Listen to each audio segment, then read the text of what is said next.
त्याची भाजी करून जेवण करायचा, पण ते एवढा श्रद्धाळू होता, नास्तिक असून सुद्धा आस्तिक होता. आणि संत महात्मे असेच मंदिरात आले आणि त्यांना म्हटलं त्यांनी की महाराज माझ्या घरी जेवायला चला. तुम्ही प्रत्येकाच्या घरी जेवायला चालले, मला इच्छा आहे की तुम्हाला मला जेवू घालायचं आहे. आणि ते संत महात्मे म्हणले मी जेवतो. अंतर्यामी होते ते संत महात्मे, अंतर्यामी असतात आणि दत्तप्रभू संताच्या रूपामध्ये येतात, याच्यात शंका नाही. म्हणून अंतर्यामी होते, ते मांसाहारी आहे ते त्यांना माहित होतं. आणि त्यांना हेही माहित होतं की मांसाहारी असून नास्तिक असून मला घरी नेण्याची याची खूप इच्छा आहे, मला जेवण करण्याची. म्हणजे याच्या अंतःकरणामध्ये जरी बाह्य रूपानं मांसाहारी असेल, बाह्य रूपानं नास्तिक असेल, पण याचं मन अंतःकरण म्हणजे अतिशय पवित्र आहे.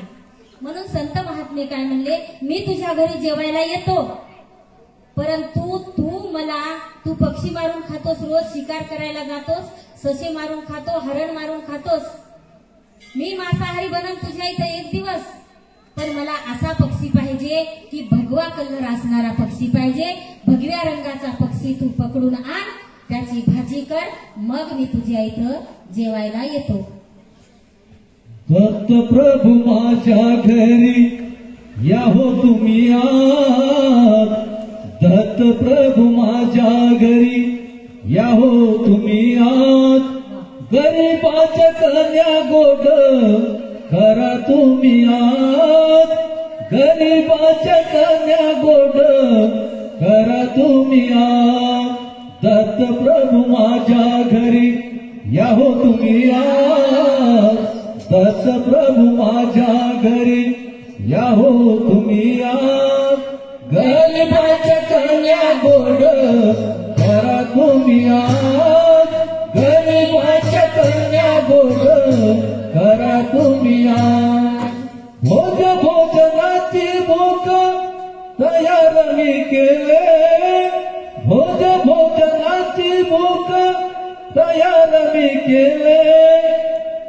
45 वारी भोजन तयार केले. आनंद नामाचे त्यात दाने भरिले, ज्ञानाच ओलावा, ज्ञानाच ओलावा. जीवन भरले त्या भोजन, जीवन भरले त्या. गरीबाच्या कन्या गोड करा तुम्ही आत, गरीबाच्या कन्या गोड करा तुम्ही आत. दत्त प्रभू माझ्या घरी. टाइम कमी आहे, छान पद आहे आणि गोड वाटत आहे ऐकायला, परंतु आपल्याला टाइमा अभावी थोड्या वेळात जास्तीत जास्त ज्ञान अमृत प्यायचं आहे. म्हणून त्या पक्षाची आणि तो दृष्टांत चालू होता आणि महाराजांनी सांगितलं, बेटा मी तुझ्या घरी जेवायला येतो, परंतु असं माझी इच्छा पूर्ण कर. तू भगव्या रंगाचा पक्षी पकडून आण, त्याची मी भाजी खातो. आणि तो रोज त्या दिवसापासून त्यानं मनात असा दृढ विश्वास धरला की नाही, मी भगव्या रंगाचा पक्षी, गुरुदेव सांगत आहेत, मंदिरावर आलेले महाराज मला सांगत आहेत की भगव्या रंगाचा पक्षी पकडून आण आणि तेव्हा मी तुझ्या घरी जेवतो. पण मी एवढं आयुष्य माझं जवळजवळ अर्ध आयुष्य गेलंय.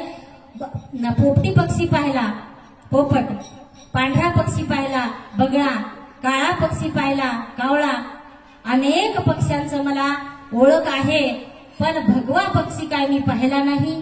तरी गुरुदेव सांगत आहेत, महाराज सांगत आहेत, तर भगव्या रंगाचा आहे पक्षी नक्कीच असल. म्हणून तो निघाला. पहिल्या दिवशी पक्षी भेटला नाही, दुसऱ्या दिवशी पक्षी भेटला नाही. मनामध्ये त्याच्या ध्यास एवढा होता की मी भगव्या रंगाचा पक्षी पकडून नेईल आणि गुरुदेव माझ्या घरी जेवण करतील. त्याला असा ध्यास लागला आणि ध्यासाबरोबर त्याचा विश्वास बसला. ध्यास धरावा भक्तीचा, आनंद या नामाचा. ध्यास धरावा भक्तीचा, आनंद या नामाचा. उद्धार होईल या जीवाचा, आनंद आनंद. उद्धार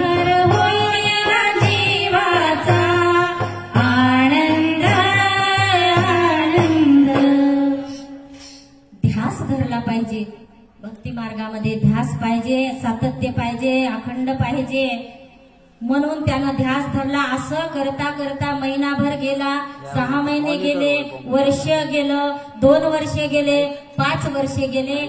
त्याचा ध्यास चालूच आणि रोज जंगलात जायचा आणि मला पक्षी भेटणार आहे, मी गुरु महाराजाला जेवायला घालणार आहे, एवढाच त्याच्या मनामध्ये ध्यास, एवढाच ध्यास. असं करता करता 25 वर्षाचा जो तरुण होता त्याचं अगदी म्हातारपण आलं त्या ध्यासामध्ये. त्यानं ध्यास कोणता धरला होता? गुरुदेवांचं मनात होतं. गुरुदेव नजर पुढे होते आणि आनंद गीतेमध्ये सांगितलेलं आहे, असो भले त्या जातीचा आदर सत्कार करावा त्याचा. कोणत्याही जातीचा असो साधू, आदर सत्कार करावा. त्याचं कुळ विचारू नाही, त्याची जात विचारू नाही. साधू मध्ये तुम्ही आनंद मालकाला बघा, आनंद मालकाला शोधा, नक्की तुम्हाला त्या साधूमध्ये देव मिळणार आहे. म्हणून त्या पारध्यानं, रोज पक्षी मारून खाणाऱ्या पारध्यानं फक्त ध्यासामध्ये त्याचं आयुष्य गेलं. एक दिवस असं झालं की प्रत्यक्षे भगव्या रंगाचा, भगवे पंख असणारा पक्षी जंगलामध्ये त्याच्या खांद्यावर येऊन बसला. बघा आता, भगव्या रंगाचा पक्षी नसूनही आला, नसून प्रगट झाला, म्हणजे त्याचा ध्यास, त्याची भक्ती झाली. तो मांसाहारी असून सुद्धा त्याचं मन पवित्र होतं आणि त्याला ध्यास होता आणि त्याच्यामध्ये सातत्य होतं. नाहीतर त्यानं दुसऱ्याच दिवशी गुरुदेवांना म्हटलं असतं की गुरुदेवा मी जंगल फिरून आलो पण मला पक्षी भेटला नाही, किंवा एखादा महिना प्रयत्न केला असता, पण असं नाही झालं. त्यानं ध्यास केला. ध्यास करता करता पक्षी खांद्यावर येऊन बसला आणि खांद्यावरला पक्षी पकडून असा कवटाळून आनंद अश्रू वाहू लागले. कशासाठी? की ते मंदिरावर जे गुरुदेव आलेत ते माझ्या घरी जेवायला येणार आहेत आणि मी त्यांना जेवू घालणार आहे आणि मी तृप्त होणार आहे, त्यांचे पाऊल माझ्या घरी लागणार आहेत. म्हणून ते पक्षी घेऊन त्या गुरुदेवापाशी गावात गेला, पारावर दर्शन घेतलं आणि हे घ्या गुरुदेव, भगव्या रंगाचा पक्षी आणला, आज तुम्हाला माझ्या इथं जेवायला यावंच लागणार. म्हणून त्या गुरुदेवांना त्या पक्षाला घेतलं आणि असं गुंजारू लागले गुरुदेव आणि ते पक्षी, ते गुरुदेव एक रूप झाले आणि साक्षात दत्तप्रभू समोर उभे राहिले. ऐक नाही, ध्यासाचा महिमा. गुरुदेव आले माझे घरी, अवधूत आले माझे घरी, आनंद भरला हृदय मंदिरी, आनंद भरला हृदय मंदिरी. गुरुदेव आले माझे घरी, अवधूत आले माझे घरी, आनंद भरला हृदय मंदिरी, आनंद भरला हृदय मंदिरी. गुरुदेव घरी आल्यानंतर आनंद झाला त्या पारध्याला. मग पारधी दिवस 8 दिवस आंघोळ न करता जंगलात जायचा. घरी देव नाही, देवारा नाही, देवपूजा नाही, फुलं नाही, हार नाही. 4 वाजता उठून या बाईच्या इकडचे, त्या बाईच्या तिकडचे, तिच्या कळ्या आणू द्या, देवपूजा करू द्या, मोठमोठ्यानं 5 आरत्या म्हणू द्या. असं भिकाऱ्यापाशी होतं का महिला मंडळ? नाही. नाही तर ही बाई बिना आमंत्रणाची आली बाई आम्हाला काहीतरी म्हणून गेली, असं नाही बरं का. तुमचा विषय नाही आहे की नाही? मग असं होतं का? ही भक्ती होती का त्या भिकाऱ्यापाशी? म्हणून वत्सासारखा ध्यास पाहिजे आणि त्या भिकाऱ्यासारखा ध्यास पाहिजे, तेव्हा दत्त मालक आपल्याला भेटतातच, आयुष्यामध्ये भेटतातच. प्रत्यक्ष प्रगट होऊन भेटतातच. प्रत्यक्ष प्रगट होऊन नाही भेटले तरी स्वप्नामध्ये येऊन दृष्टांत देऊन बोलून हितगुज करून दत्त महाराज भेटून जातातच. हे महाराजांकडून एखाद्या दिवशी रिकामपण करू नये का? भेटतातच. च लावला पाहिजे आणि विश्वास पाहिजे, सातत्य पाहिजे आणि ध्यास पाहिजे. पण तुम्ही म्हणाल ताई आम्ही दत्त महाराजाची भक्ती करतो, आनंद प्रभूची भक्ती करतो, लाखोळ्या करतो, माळा करतो, पण आम्ही दत्त प्रभूला भेटायची कुठे इच्छा करतो? कुठं कामना करतो. तुम्ही भेटच करायला कुठं भेटणार आहे आपल्यासारख्याला? ते काय सोपं आहे का? सोपं आहे. फक्त ध्यास करा, संसारामध्ये राहून त्याचा ध्यास करा. ध्यास कसा करायचा आहे? आनंद नाम जग श्रेष्ठ आहे, आनंद नाम जग श्रेष्ठ आहे. दत्त नामाची आस मला लागली, दत्त नामाची आस मला लागली. येण्या जाण्याची वाट माझी खुंटली, होण्या जाण्याची वाट माझी खुंटली. अशा प्रकारे आनंद नाम जगी श्रेष्ठ आहे आणि आनंद नाम सगळ्याहून श्रेष्ठ आहे. निर्गुण निराकार आहे. निर्गुणाचा सगुण केला अनुसया मातेनं. हे सर्व काही तुम्ही महाराजांच्या मुखवाणीतून ऐकतच आहात. मी रिपीट सांगितलं तर ते कसं? हे तर ऐकलं बाबा, हे तर कालच ऐकलं, हे तर त्या दिवशीच ऐकलं नाही का? आणि एकाग्रतेनं महिला मंडळ ऐकत आहे, पुरुष मंडळ ऐकत आहे. तुमच्या सगळ्यांसाठी मी एकटीच टाळ्या वाजवणार आहे. कुजबुज नाही, एकमेकाला बोलणं नाही, एकमेकीला विचारणं नाही. नाहीतर मी असं ग्रामीण भागामध्ये जात असते. कालच्या महाराजाचं नाही का, तिकडे कसं मराठवाड्यात नांदेड जिल्ह्यामध्ये रोज कीर्तन राहतात नाही का? या ताईपेक्षा कालच्या महाराजांना जरा बरं सांगलं का? नाही ग, या ताईच बरं. अगं नाही, कालच्या लय हसवलं. हे ताई हसवतच नाही. एवढ्या दुरून हसवायला आली का? 4 वाजता उठली, यवतमाळला राहणं, अमरावतीला आली, अमरावतीहून गाडी बदलली. हे भाटोंडा या गावाचं नावच पाठ करायला मला 8 दिवस लागले. ताई सांगतच राहते. शेवटी भाटोंडा आमच्या शेजारी वाटोंडा, माफ करा, कारण इकडचा विभाग कधी पाहिलाच नाही. वर्षाताई काळे, आपलं सरलाताई, आशाताई, महाराज आणि ह्या ताई आपलं निरंजन माहूरला येणाऱ्या ताई, हे चेहरे ओळखीचे आहेत. पण म्हणजे असं माहीत, म्हणजे इकडचा विभाग माहित नाही. गावाचे नाव खूप आता बसमधून पाठ केले पण आता लक्षात नाही. खूप 2-4 गावं लागले. असो, गावाहून काय करायचं नाही, आपल्याला देवाहून करायचं आहे. आणि मी आताच सांगितलं की मनात जर असेल तर दत्तप्रभू भेटतात, स्वप्नात येतात. तुम्ही म्हणसाल कधी भेटतील, काय भेटतील? भेटतात. फक्त संसार करता करता तुम्ही नामस्मरण करायचं आहे. मग तुम्ही म्हणसाल नामस्मरण ताई कसं करायचं? टाळ नाही. घरी नामस्मरण भजन करायचं का? भजन करत बसलं तर घरचे म्हणतील हिनं काय लावलं, देवापासून टाळ वाजवत बसलं. टाळाचा टाळ करा नाही का? ग्रुप वर काय ऐका, महाराजांकडे नंबर द्या. मनापासून कोणाला जर ग्रुपमध्ये ऍड व्हायचं असेल आणि मनापासून ज्ञान घ्यायची इच्छा असेल आणि साधी बाई तुमच्यासारखी होते, तुम्हाला थोडंफार काही काय ना थोडंसं शिकायचं जर असेल तर अखिल भारतीय देवदत्त परिवार ग्रुप आहे आणि त्या ग्रुपमध्ये तुम्ही ऍड करा तुमचे नाव. नाहीतर ऍड केलं तिकडंच मोबाईल सुरू करून ठेवायचा. पोथी वाचणारे वाचतात, अर्थ सांगणारे सांगतात आणि आम्ही आमचे काम करतो. नाही, जोपर्यंत ऑनलाईन पोथी आहे, शास्त्र आहे, तोपर्यंत बंद करायचं. असो, ते ग्रुपचा भाग झाला, तो मोबाईलचा भाग झाला. पण आपण असंही काम करू शकतो. काम करता करता, स्वयंपाक करता करता, महिला मंडळ नीट लक्ष द्या. स्वयंपाक करता करता तुम्ही जर दत्तप्रभू आनंद दत्त हे जर कोणतंही नाम घेत जर स्वयंपाक केला तर त्या स्वयंपाकाचा महाप्रसाद होतोच. फक्त स्वयंपाक नाही, महाप्रसाद होतो. आणि ते महाप्रसाद घरच्यांनी जेवण केलं तर त्यांच्या बुद्धीमध्ये प्रकाश पडतो.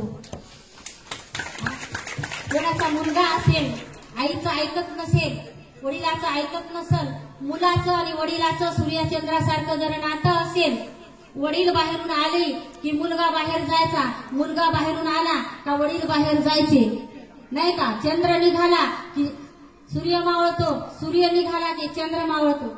असं जर बाप लेकाचं नातं जर असेल तरी काय अर्थ आहे त्या घराला? म्हणून माय माऊलीच्या मधात चेंदा होते, बापाच्या लेकाच्या मधात नाही का? चुकत आहे का? माफ करा मला.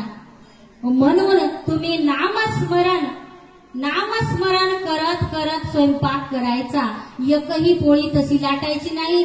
उठलं तेव्हापासून नामस्मरण करायचं. उठलं तेव्हापासून जेव्हा झाडू घेतो बाहेरचं झाडायला, आणि बाहेरचं झाडल्याशिवाय पाणी टाकायचं नाही. कारण कसं, उठलं की पाणी कधीच टाकायचं नाही. त्याच्यावर त्या अंगणामध्ये लाखो जीवजंतू असतात आणि ते जीवजंतू सकाळी झाडून काढायचे, बाजूला पुंजाण्याचे साईडला करायचे, मग झाडून काढायचं, रांगोळ करायची, आणि हे सगळं करता करता नामस्मरण करत राहायचं. नामस्मरण करतच राहायचं. का? कोण हसो, कोण काही शेजारी आली तरी देवा दत्ता दत्ता, जय जय आनंद सद्गुरु, जय जय आनंद सद्गुरु. कोणी कोणत्याही संप्रदायाचं असलं तरी केलं तरी काहीच हरकत नाही. आपला जे आपण ज्या देवावर, शेवटी सगळा देव एकच आहे, आपण ज्या देवावर प्रेम करतो त्या देवाचं नाम घेतच राहायचं. आणि कसं घ्यायचं संसारामध्ये, माझ्या अनुभव स्वतःच सांगते. टाळ माझ्या हातात, दत्तनाम मुखात, गाते मी सुरात वेड्यावानी. टाळ माझ्या हातात, दत्तनाम मुखात, गाते मी सुरात वेड्यावानी. टाळ माझ्या हातात, दत्तनाम मुखात, ते मी वेड्यावानी.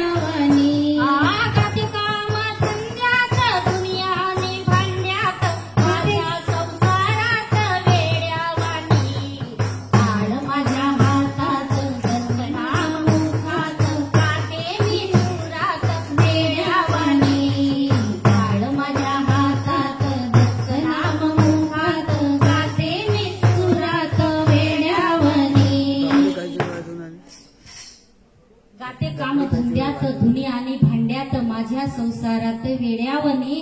गाते मी जागृत, गाते सुसुप्तीत, गाते मी स्वप्नात वेड्यावनी. जागृत अवस्थेत सुद्धा मी गाणार आहे, गाते. मनात गा, नाही तर मग आपण आपल्याला ऐकू येईल असं गा. आणि आमच्या आशात आपलं वर्षाताई काळे यांच्यासारखा जर आवाज असेल तर जरूर सगळ्या कुटुंबाला ऐकू येईल असं गा, नाही का? नाही तर मग कुटुंबानं म्हटलं नाही पाहिजे, मुलांना म्हटलं आई आई थांब, तू देवा दत्ता म्हणू नको, गोड झाली नाही तिकडे जा, असं म्हटलं नाही. गोड जर आवाज असेल तर मोठ्याने गा, साधारण ज्याचा त्याला, नाही का? पण भगवंतानं कोण्या शास्त्रात सांगितले काय, ज्याला आवाज आहे त्यानेच गा म्हणून, नाही का?